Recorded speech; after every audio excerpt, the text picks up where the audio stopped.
Mary, what are you doing? I want to film this. I don't think that's very appropriate. Well, I disagree. This goes beyond you and me, and Frankie needs to see this, as do your family. Plus, I want the people who watch this to understand that I'm not the villain here. Mary, no one thinks you're a villain. Don't they? Well, let's just say there's other people I need to justify myself to. And I think this is the most appropriate way to do it. If it weren't for all the cameras, we wouldn't be in this mess. Look, I have to get back to the office soon, so let's just get this all out of the way. If it helps, I can put the camera here. I'm sorry, Ed. I'm sorry for what I said about you and your brother. I didn't mean anything by it. It was all said in haste. I was angry. You know I wouldn't want anything to happen to Tom or any of your family. You guys were so nice to Henry and I this year, and you must know that I never meant to hurt anyone. Ed, please, I'm sorry. You know me, I always say the wrong thing when I'm trying to be clever or funny. You can't ever take me seriously. Look, soon this will be something we look back and just laugh about. Well, aren't you going to say anything? Or have you dragged me out of my nice warm office to stand out here in the cold while you look at the floor? Come on, Ed, look at me. There you go. That wasn't so hard, was it? It's just me, your silly Mary, who can't get anything right. No, just stop, Mary, please. I'm sorry, Ed, okay? I'm not good at this. If I could have my way, I would go back and never say any of the things I said. But I can't. And there's no use dwelling on them because they'll just eat us up, and we have to move past this. Nothing's changed. I'm still the same as I ever was. You need to see that I'm sorry, that I'm not as cold-hearted as you think I am. Yes, I say stupid things, but I never meant to hurt anyone, and I regret the fact that I have.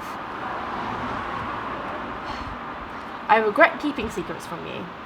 I regret not telling you and Frankie about her videos being accessible. I regret hiding Henry's true colours from you all, but I just want you to understand that it wasn't that simple.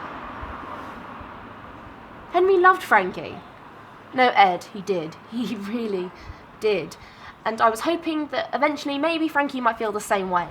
She made him feel, I don't know, less shallow, a decent person. The same way I felt about you, Ed. If Henry really cared about Frankie, then why did he sleep with Rhea? Why did he break up a marriage? No decent person would have done that to my sister, to Rory. No decent person would have done that to Frankie. Henry has a very short attention span. He's easily distracted and very egotistical. If something is too hard work for not much gain, or he feels he has to beg for something, no matter what it is, no matter what it means to him, his pride won't allow it. So, Henry would rather sleep around than gain the trust of someone that he genuinely cared about? Basically, yes. The fact that Henry went to Portsmouth is a testament to how much Frankie meant to him. Normally, he'd lose interest straight away. The circles he and I mix with up here, it's hard to be a decent person. It is. He went to Frankie because he wanted her to save him from himself. It sounds dramatic, but he was in danger. He was getting far too drunk and hanging out with old friends who didn't understand this new, tame Henry. But why Rhea? Why didn't he just stay away? Why did he have to come back and sleep with her? Why did you let them get away with it? It's not my job to babysit my brother. And it takes two, you know. Your little sister is not innocent here. She flirted with him when he was most vulnerable. She stuck her claws into Henry. When Frankie turned him down again, he thought that was it, game over. So he came back from Portsmouth and straight into the arms of Rhea. That was the day of Tom's accident. Rory only moved out, a little bit after that? You said the affair had been going on for months. Shouldn't it be Rhea explaining this? Rory caught them the day of Tom's accident. Henry was upset about... and he would have been more subtle otherwise, but that wasn't the first time. Come on, surely you know they had something going on in Lovers' Vows.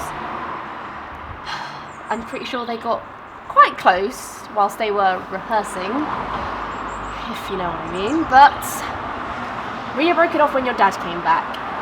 Henry got all offended, went to London, and Rhea got married despite Henry. Rhea did not get married to spite Henry. She got married because she thought it was the right thing to do. Oh, fine, sure. And it worked. Soon Henry had forgotten all about Rhea. Yeah, he moved on to Frankie. I saw the video. Well, he wanted to break her heart for sport, like it was a rite of passage. And you encouraged it.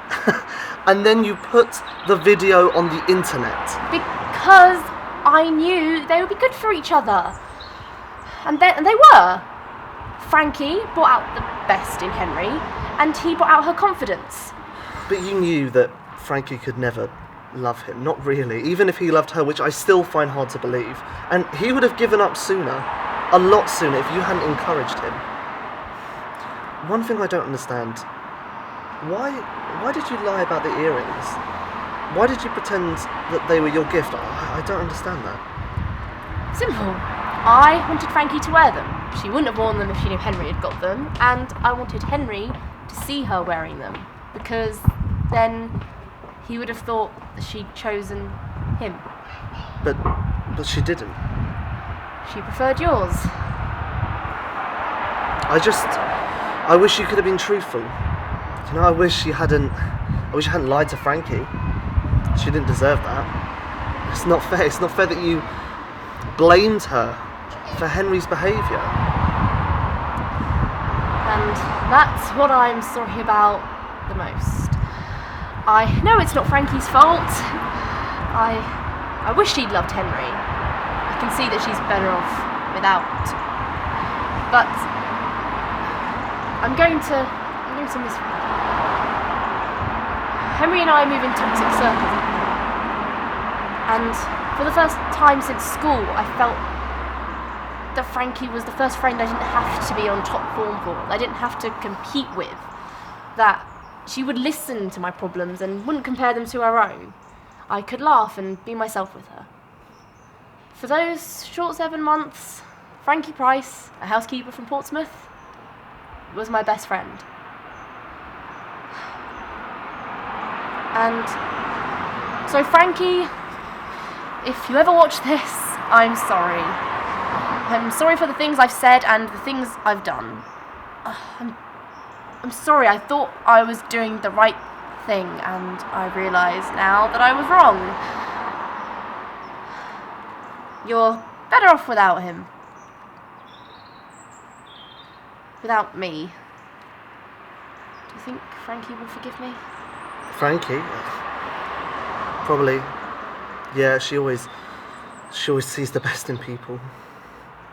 What about you? Can you forgive me?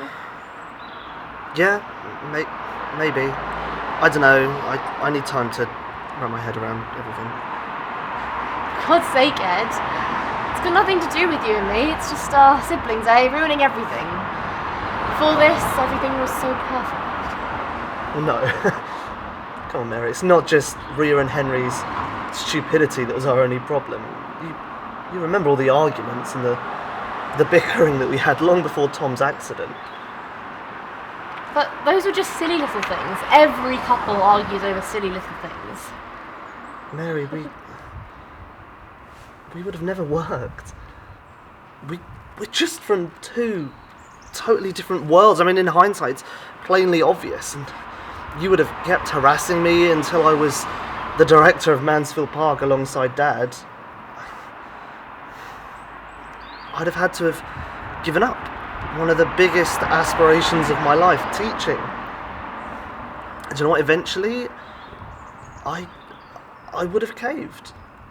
I think eventually you would have worn me down enough, and I would have started to live the dream that you had for me. And I'd have been miserable. I'd been so miserable. I know it. I just can't see myself sitting in a conference meeting all day, in an office, any more than you can't see yourself going along to a school play. I'm sorry, it's just, I think differently than how I did 6 months ago. I get it. Square peg, round hole. So, how are things at Mansfield? Yeah, it's fine, a lot's happened, but we're surviving. You and Frankie seem pretty chummy lately. Oh, yeah, I guess. To be honest, I don't really know what we do without her. Have you clocked onto the fact that she has a massive crush on you yet? I'm not sure if that's the case, at least not anymore, especially with the way that I've treated her for the past few months. Well, don't go blaming that on me as well. I'm pleased for you and Frankie. I knew she'd get you in the end. She's stubborn, that Frankie, in the best way. There's something I've often observed in her. She doesn't like being dictated to, and it was never going to work forcing Henry on her. She likes her own independence too much. She's far too good for you,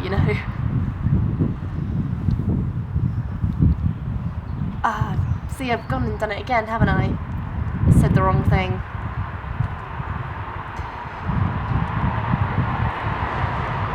I think I should go. I think there's nothing else to say here, Mary. Really?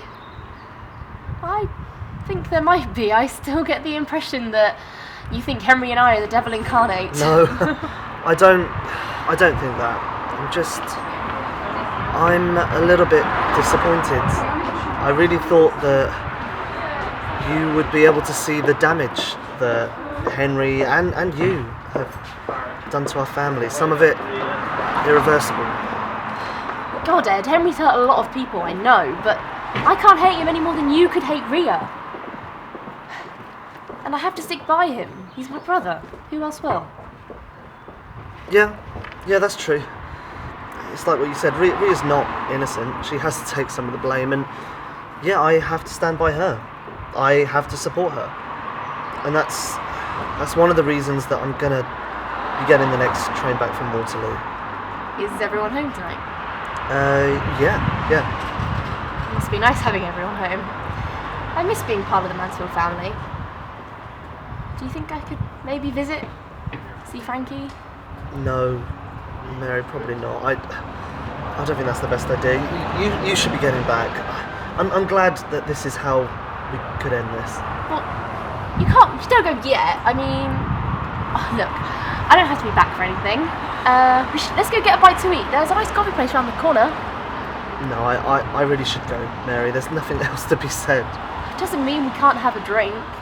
Toast the last 10 months. Or you can come back to mine. Henry won't be there. We can open a bottle of wine, have one last proper night together. No, Mary, no. Goodbye. Ed!